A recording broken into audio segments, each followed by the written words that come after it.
right, and we are back. We are back with Basketball Wives Season 7, Episode 9.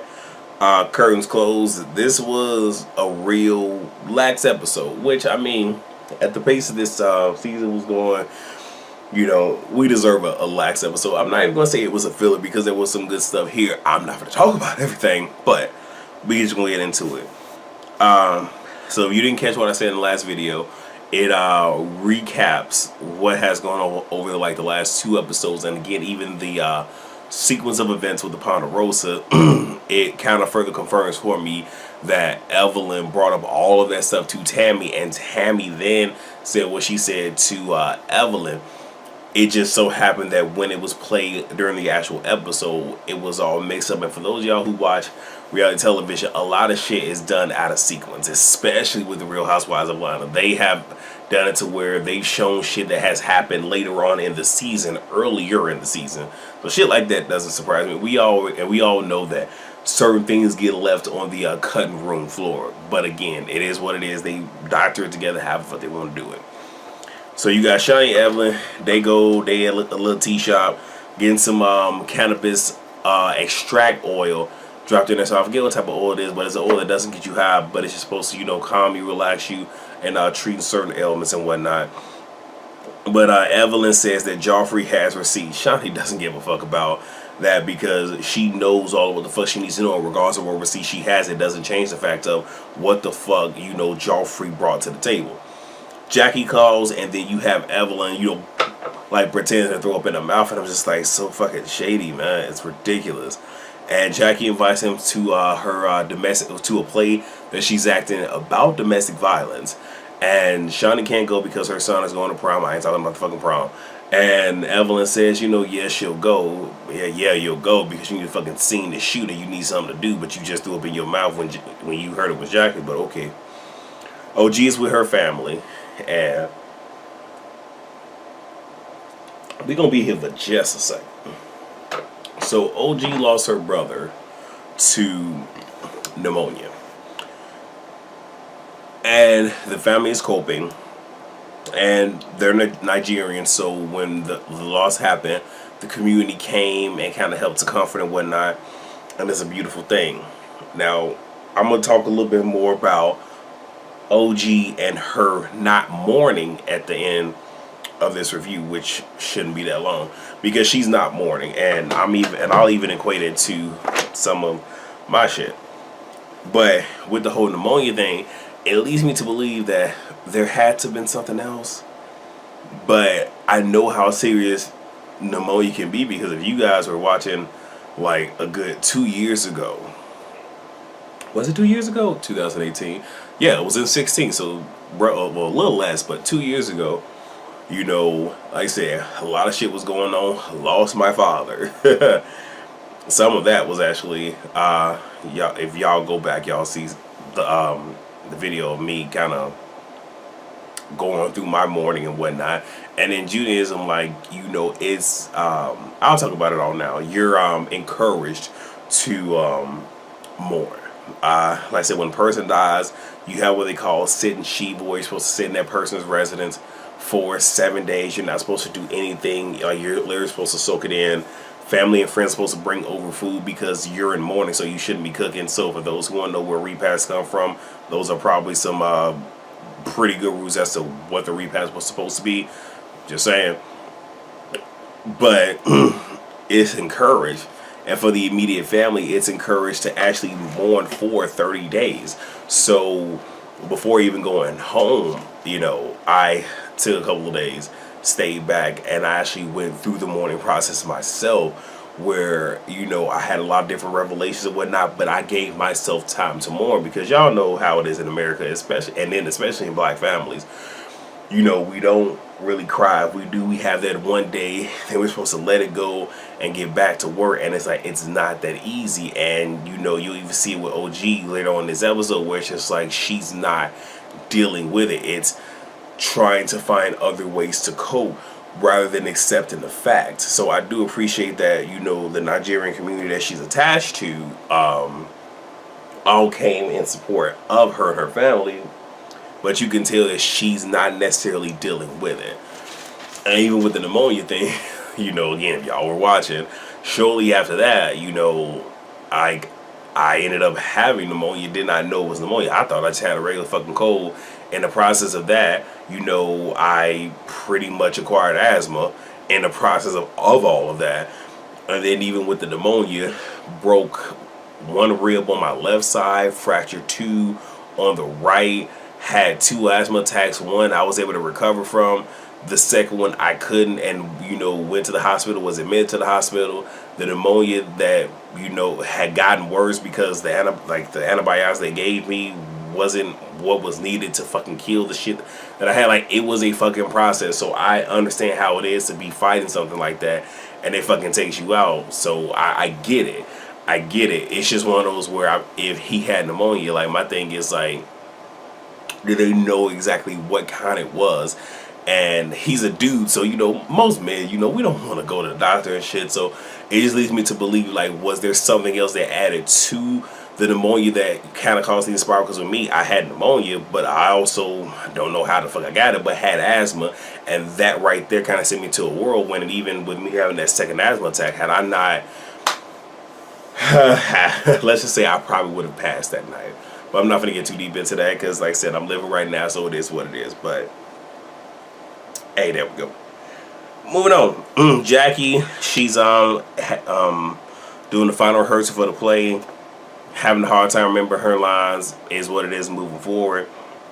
You got OG, she talks with the commissioner because she wants to get back on the field.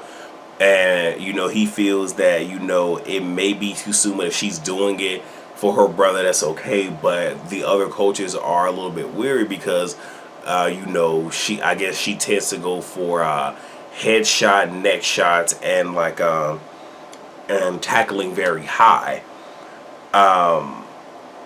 But he just wants her to not do that and be able to channel this in a good way. When she gets out there and everything that he warned her about, she did anyway, because she was using that as an avenue to take out all of her frustration because she's not dealing with it. So because she's hurting, she wants to inflict pain on somebody else. They remove her from the game, and she's not really remorseful for it, and it is what it is. Like I said, I fucking, god damn it.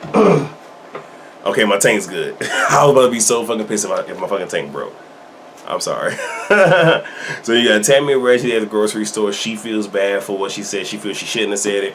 Reggie tells her, like, nah, you fucking shouldn't have said it. I'm trying to figure out, Tammy, why the fuck you putting grapes in your mouth that you can't confirm haven't been washed. That's nasty.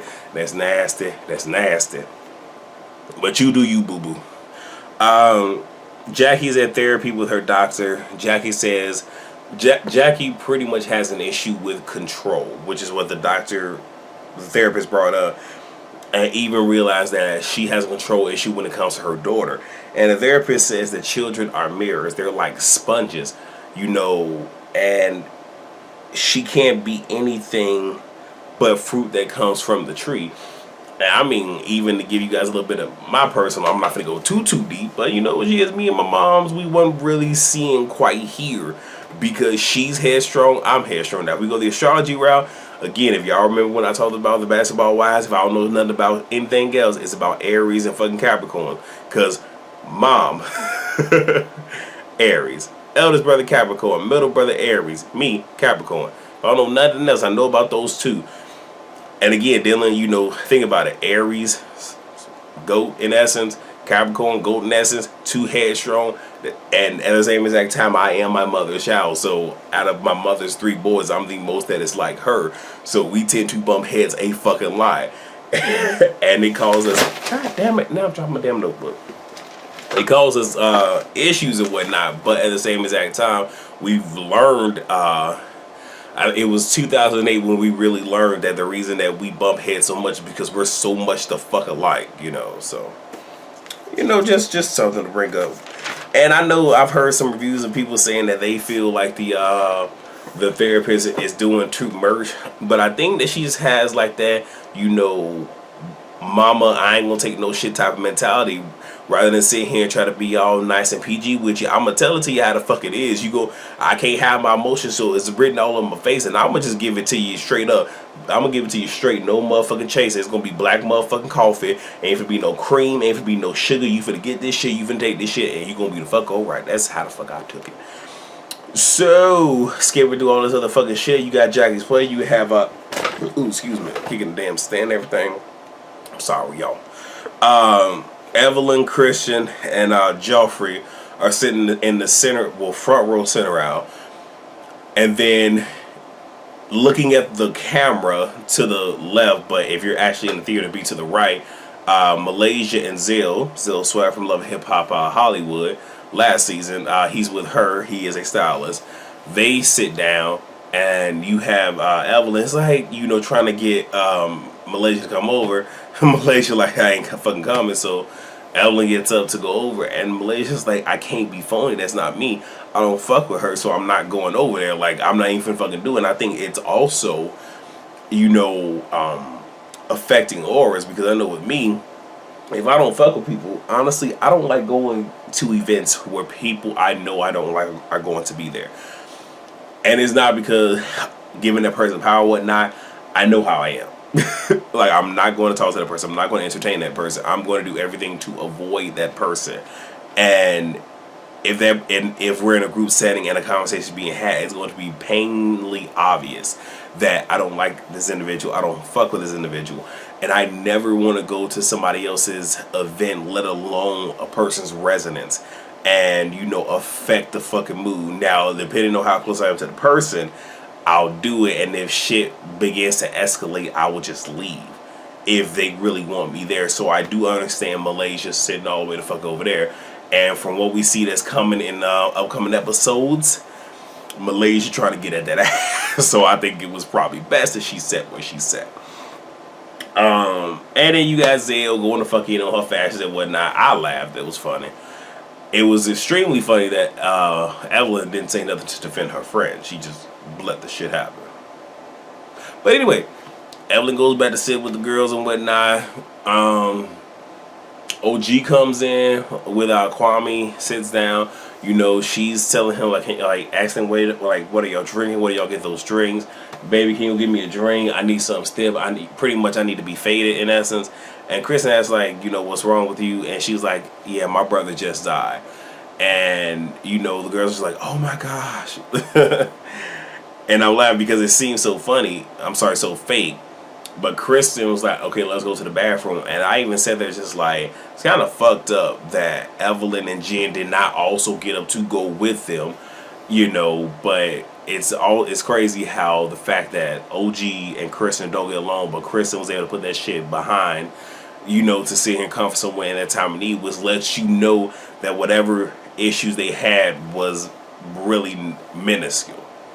Because I'm just saying it was minuscule. I'll leave it at that. I'm not even putting myself in that one because y'all gonna think I'm heartless as fuck.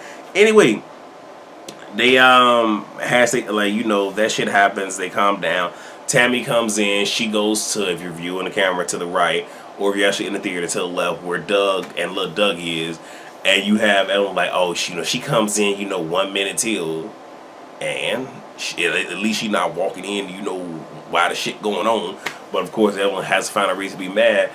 Tammy ain't paying up no motherfucking mind. She's just like, whatever. And Jackie does her thing. At one point, you know, she it appears she lost her lines, but, you know, she kept it moving and whatnot. I know some people probably thought that Jackie was putting 20 on 10. But like I said, I've done theater back in high school and whatnot, and I know how it is. And at 14 minutes, I'm going to give you just a little bit. So I was in this one play called Bury the Dead. So I was playing the general, and it's like the very end of the play. Well, first and foremost, I wasn't even in the play. Like, I was assisting the theater director. Because like I said, I like theater, you know, and I didn't even try out for the play. I don't know what was going on with me, but I didn't try out for it. But one of the person who was playing the general, their parent removed them from the play. So, you know, the drama teacher's like, oh my gosh, what the fuck we're going to do? So he was like, hey, y'all real, can you do I'm like, yeah, I can. When is the play? He's like, yes, in 3 days. Wait, what? But you know, I do it. I dedicated myself to it, and literally get through the entire play. And we get to the very last scene, and you have like everybody standing on stage. It's like each of us, we have a line. So it's like everybody says their line. Then it comes back to me to say my last line. Gets to the end. That's it. So when it gets to me to say my second line, I fucking forgot my line. I said it. It's just like shit. What the fuck do I say? So the only thing I could think of was to say my previous line again. So I say it again, and everybody, I guess they figured out. So they said their lines again, and when it came back to me, I remember what my line was, and then it ended. And it was done in such a way that nobody knew that I fucking forgot my lines and everything. So, but I mean, it's a real thing. But I do think that Jackie sometimes put 20 on 10. So, whew, that's it. That's all I got. So, I hope you guys enjoyed it. The very next video, videos. I don't know if it's going to be like one solid video if I'm going to chop it up, but it's going to be my tabloids and trending topics with T. I ain't did it in, I want to say maybe 2 months, maybe longer. So yeah, just be ready for that, and we gonna sit here, we gonna cut the fool and all that good jazz. So yeah, hopefully you guys enjoy it. Thank you guys so much for watching. Please rate, comment, subscribe, and share. And I will see you for that video or those series of videos. Alright, peace.